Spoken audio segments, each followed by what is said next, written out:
Hey everybody, Daniel here from M&D, and I just wanted to come at you with a video today talking about some of the quote-unquote silly exercises in the gym. Now, a lot of people think that there are certain exercises that are reserved for men and women, and some that are like, you're not doing anything, or stuff like that. They'll say crazy things. I know, I've gotten comments on videos before when I've done a certain exercise, and people are like, oh, you're not doing anything. Well, that's wrong. You're always going to be doing something, even if it's a shorter range of motion. Now, some people can have actual claims, and if you don't squat all the way, that actually puts some unnecessary strain on your knees, which that can be seen from when you're trying to squat down and you stop yourself before you get to the bottom of the lift. Now, what I did before, and I put this up on a video, was what's called a box squat. Now, a box squat is where you go and you sit down onto something, which could be a box, or in my case, it was a bench, and then I stood back up. And the limited range of motion there, it does look like you're not doing much, right? You're not moving a whole lot of weight. But there's actually some things that you are doing. One is that you're becoming able to handle more weight on your back and your core and all of that. You're getting yourself acquainted to putting up. I had I think it was 6 plates, right? It was like 585. So I was holding the weight and on my back, and even just the walking back and holding it, that would have done stuff for me to be able to be more comfortable and to hold it and everything. But then I proceeded to squat down, sit down on a bench, and stand up, which also helped give me the lockout position when I got up to the top of the lift. It helped work on the muscles that help with that. And there's a whole host of different exercises that are like this. One of them is the towel bench, is what it's called.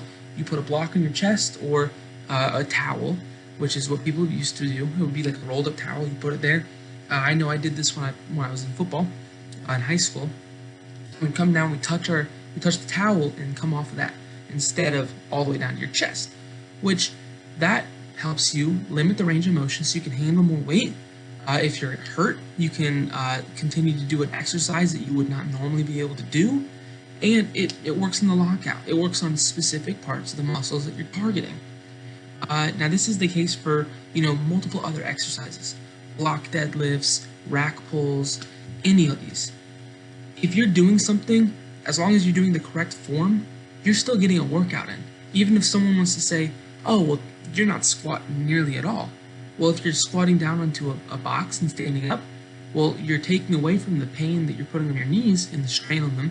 So you're still getting a workout in. You're just not working the entire squat. So you're not really going to build super large quads by doing box squats.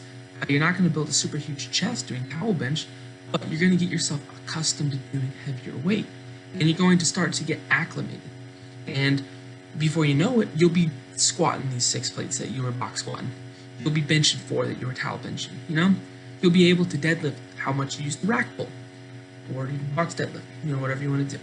So all these different variations, they help. And by pairing them together, you can write a proper workout. And I don't like it when people come in and try to say that something's not working, something's not worth the hassle. There are things that aren't worth the hassle. Behind the neck press, when you go up and do that, you're getting some different pressures put on the shoulder. You're getting impingement there. And so what's gonna happen is you're gonna have shoulder pain. I have shoulder pain because I did too much behind the neck press. So I know there are certain things that are not worth doing.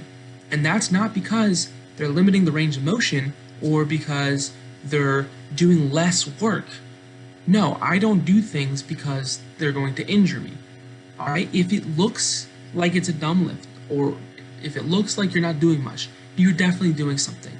Glute bridges, I don't want to see a guy say that he can't do glute bridges because he's a guy. If you do the glute bridges, you're going to be able to get gains off of that. That's great for your butt. That's great for your hamstrings, all that area. Great exercise. I don't want to hear people say they're not going to do it because it's a girly lift. All right? When you go into the gym, you're training to look good outside of the gym. It doesn't matter what you look like in the gym. It matters what you look like outside of the gym. Now, of course, if you're doing stuff that's going to get you hurt, then that's something that I understand people can play on.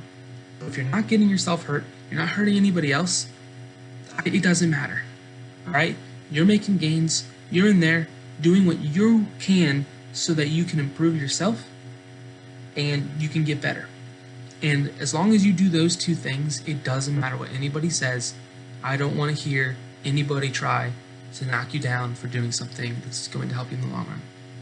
Alright, well, I hope that video is a little inspirational or whatever you need, but I just, that's something that a lot of people have been saying recently, and I just really don't like it. So I wanted to clear some things up, especially now that I've gone through the personal trainer course and learned a lot.